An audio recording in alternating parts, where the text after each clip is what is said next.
All right, Owls fans, picture this. It's a crisp November night at Hillsborough, the floodlights cutting through the fog like a beacon of defiance, and we're staring down the barrel of a Steel City derby that could define our season. But hold on, before we lace up for that clash with the red half of Sheffield, I've got a bombshell that'll have your blood boiling and your heart racing.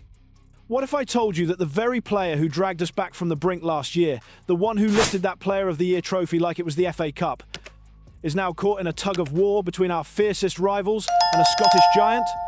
Yes, I'm talking about Shea Charles, our midfield maestro, and this transfer saga is unfolding right now, threatening to tear a page straight out of our history. Let me bring you back for a moment to build the suspense you're after. Last season, 2024/25, Shea Charles wasn't just on loan from Southampton, he was the heartbeat of Danny Röhl's revolution. At 22, this Northern Irish gem strolled into Hillsborough like he owned the place, running the midfield with vision, grit, and that uncanny ability to turn chaos into control. Remember those 44 appearances? The way he shielded our backline, played passes that split defences open, and earned the admiration of every single one of you in the stands?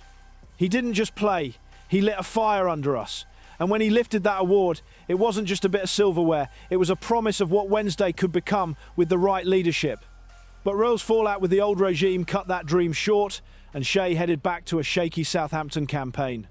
Here's the twist though, despite nailing down a starting spot in the slog of the Championship, whispers coming out of St Mary's suggest they're willing to cash in as part of a squad overhaul. Why? Because in football, loyalty is a luxury, and Shea's massive potential makes him a prize asset. Now, here's where the plot thickens, and where I properly start to get fired up. Reports from reliable outlets like Sportsboom are crystal clear. Sheffield United, that lot down the road in red, are circling like vultures, ready to pounce in January. Chris Wilder himself admitted it wasn't a wind-up, they've known about Shea for months and fancy him as a local lad to bolster their scrap against the drop.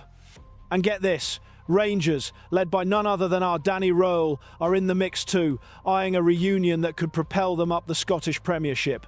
A reunion with Röhl, the man who shaped Shea into the force he is today. Poetic maybe, but it's also a knife to the gut for us.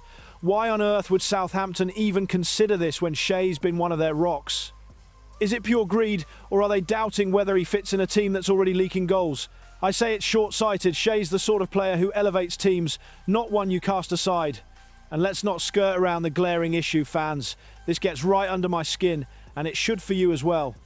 How dare the Blades think they can swan in and pinch one of ours, especially when they're scrambling around with panic free agent signings like Patrick Bamford?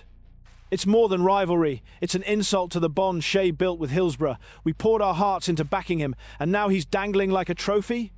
Constructively speaking, if Southampton have any sense, they'll slap a £10 million price tag on him and watch the suitors scatter. But if they don't, if this deal actually happens, it's a wake-up call for us in administration.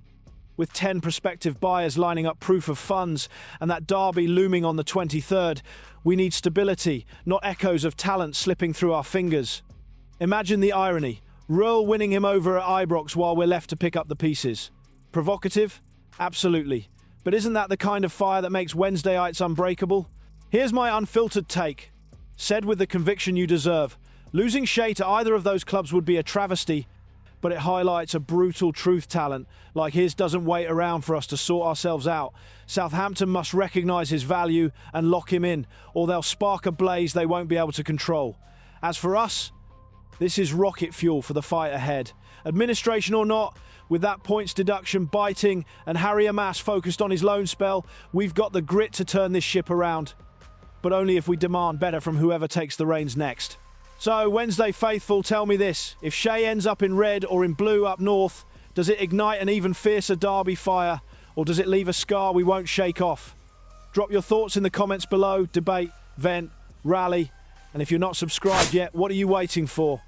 Hit that button, turn on notifications, and join this unbreakable community of owls. Together, we'll soar again. Up the Wednesday,